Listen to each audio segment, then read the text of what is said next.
Welcome back, guys. Welcome back to another episode of Cerebral Conversations. I know it's been a minute, it's been about like 2 or 3 weeks, but like I always say with all the interviews, this one is super, super special because this one is with an older gentleman I met through our Facebook group when we started conversating, and I really, really want you guys to hear his perspective on, cerebral palsy and being successful with cerebral palsy and that sort of stuff. And I'm going to let him introduce himself.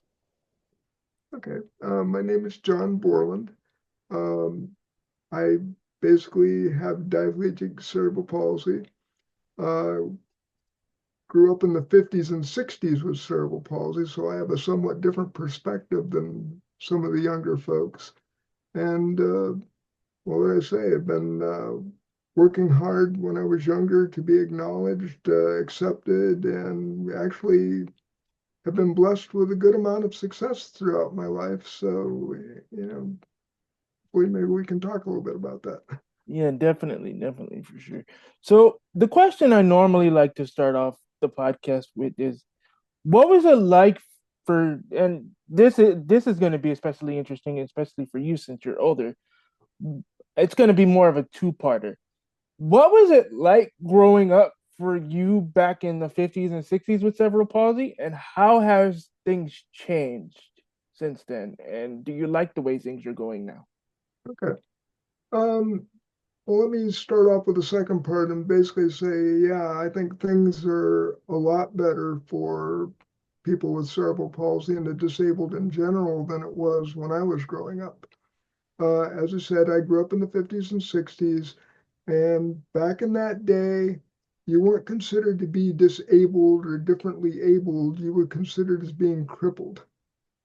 In fact, they Mm-hmm. had a crippled children's society specifically for people like me. And I have to say that the connotation that that word crippled brings out emotionally is the attitude that most people had towards people like me. Uh, it was believed basically that I must be mentally retarded simply because they looked at the disability, that I probably didn't have any real potential, that I was going to maybe have to be institutionalized at some point in my life, and the overarching loving thing to do was to protect me. Oh wow, that's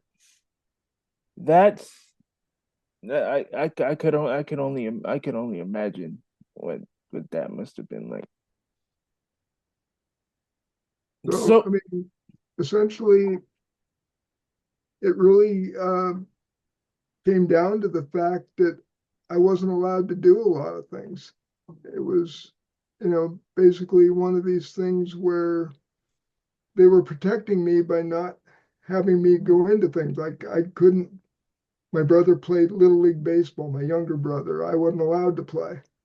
Uh, I wasn't allowed to be an altar boy at our Catholic church, for example. oh Uh, wow.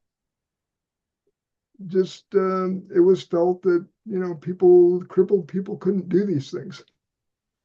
And now, I mean, today people look at the situation and try to create opportunities for the disabled to take risks and extend themselves and, basically learn how to manage and be accepted.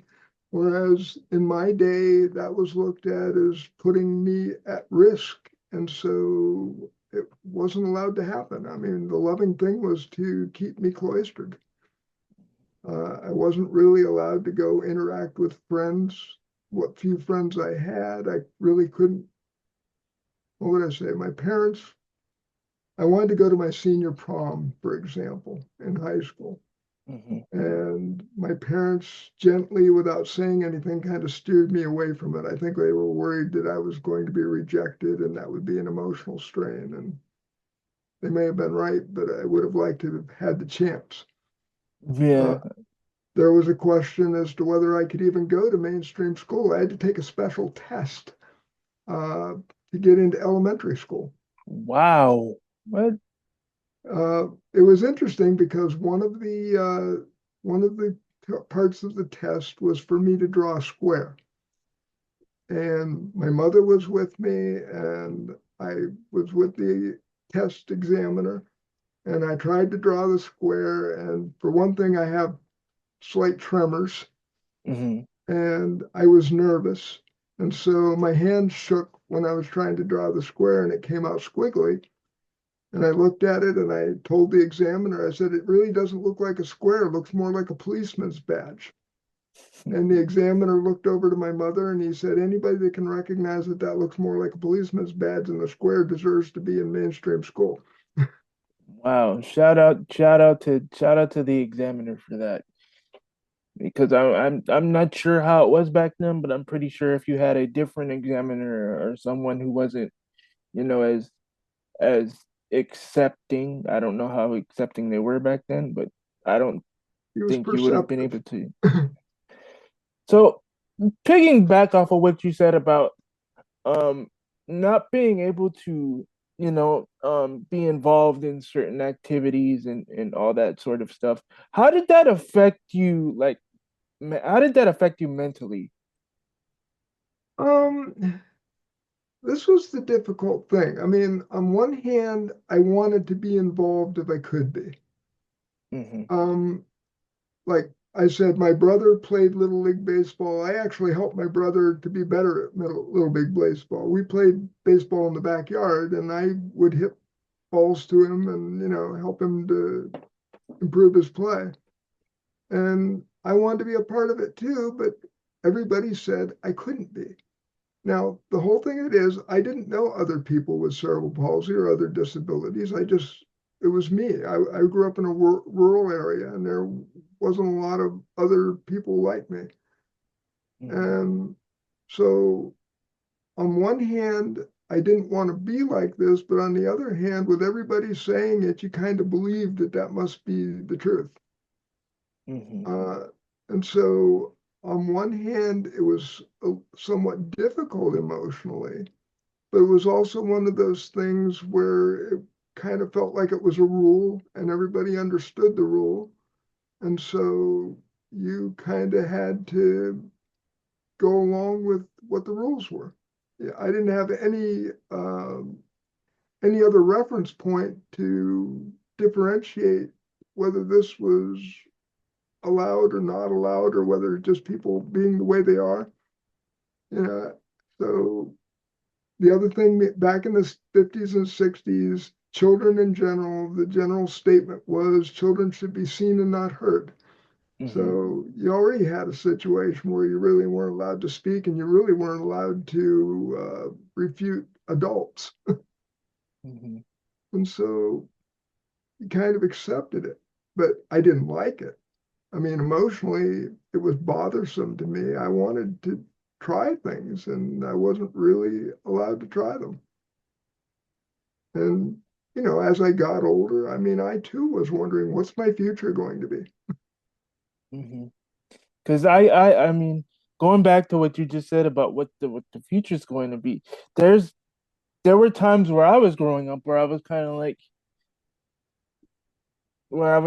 like in your same boat, kind of almost. While my parents they didn't let the fact that I had cerebral palsy stop me. There were certain times where it was kind of like where I wanted to do certain things, and then either my dad would be all going home and be like, yeah, yeah, try this, but my mom would like be more so apprehensive, kind of, because she didn't want me to get hurt, but at the same time, I wanted to try things I don't because when it comes to things you can or can't do, you don't know you can't do it unless you try. I at least wanted the ability to try it to see if I couldn't do it. Right. See, and that's the more modern perception that, sure, parents, I mean, any parent is going to have certain angst emotionally over whether their child is going to get hurt or not. Mm-hmm. But at the same time, there's more of an understanding that you need to try things. You need to take some risk and find out what you're really capable of and what you're not capable of. And so that mindset didn't really exist in my world back in the 50s and 60s. Mm-hmm. So let's fast forward a little bit, and it's continuing on the and we're kind of continuing on, the taking risk and trying things with from the conversations we had and the stories you were telling me about how you became successful. When did you finally decide, you know like, for lack of a better term, and excuse my language, but kind of say fuck it and like dive right in and like take that risk and try the certain things you did to become successful? Right. Well, I would say high school was probably the place where it really, all of this started to chafe. And I knew that I had to do something. So, I mean, one of the things that happened when I was 18 years old, and I know my parents were listening to all the people around them, the experts, the medical people, the doctors, and they felt that I really didn't have potential, and so they set up an appointment for me to have a physical to qualify me for Social Security disability, Mm-hmm. simply because I think they thought that was the only avenue they had available to help me. And so I'm in the examination for this physical to qualify me. And in the middle of it, the doctor looks me straight in the eye and he says, "You don't want this, do you?" And I looked him straight in the eye back and I said, "No." And he failed me. And I think because of that, my parents figured out that they had no other way to go. And I had a biology uh, teacher in high school that really showed me a love of biological science Mm-hmm. and really encouraged me. And so my parents let me apply for college and I was accepted. And that was the beginning of breaking away, breaking out of the mold, the stereotype that everybody had about crippled kids. Mm-hmm. And I did well academically in college and graduated with a Bachelor of Science in Biology and started on the path, so to speak. So And I'm sorry, but that's okay. to go back to the whole to the whole social security thing. Do you feel like because the social security and disability exists that certain people with disabilities become shackled to it, even though they probably can do much more? Um, that's a bit of a hard question for me because I just have never, even though I was examined for it, I was never in Social Security disability. I, Mm-hmm. I think there are definitely people for whom, that's a real need, depending on what their physical situation is, what their mental situation is. I mean, there are some people that need it. I wouldn't doubt at all. I think it's not as difficult today as it used to be, but there may be people who are on it, and really could be doing something else. I I have a hard time to say because I just not have not been in that environment. I managed to break free from it.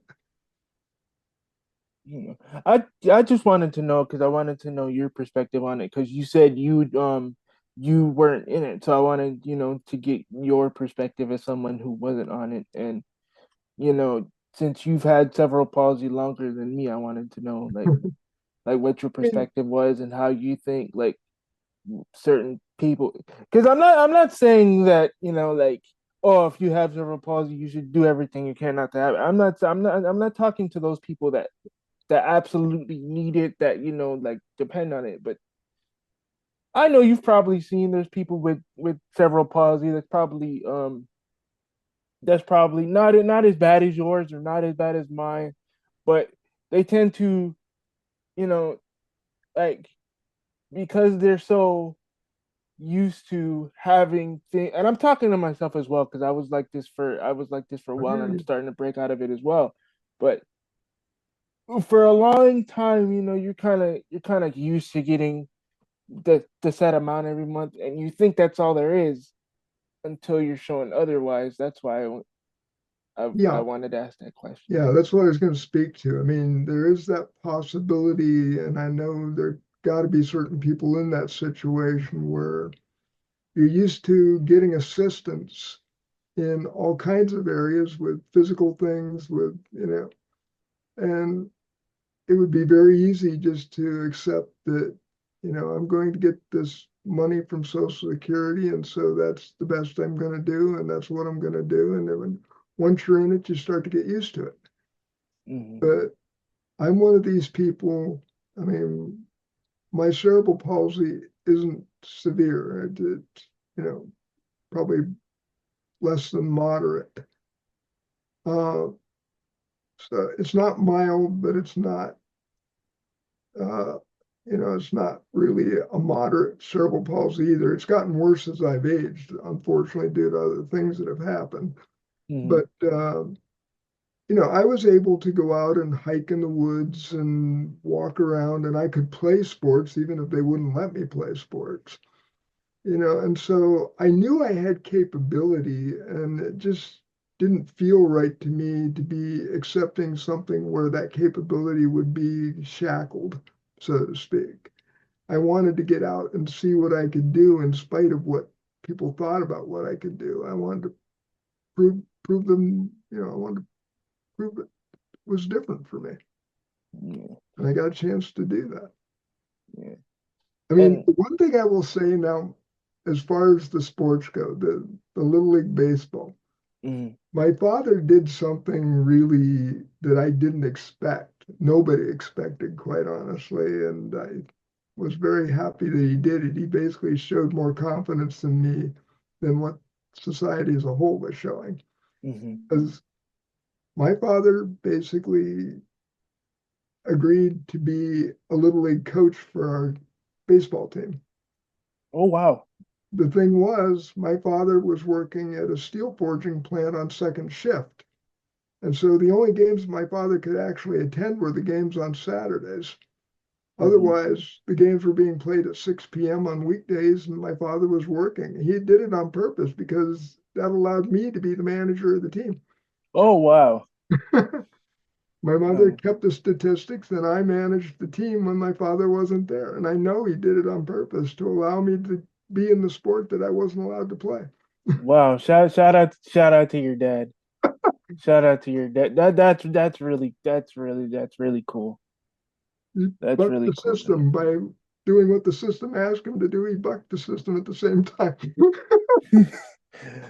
And if All you right. knew my father, that was pretty typical of my father. Mhm.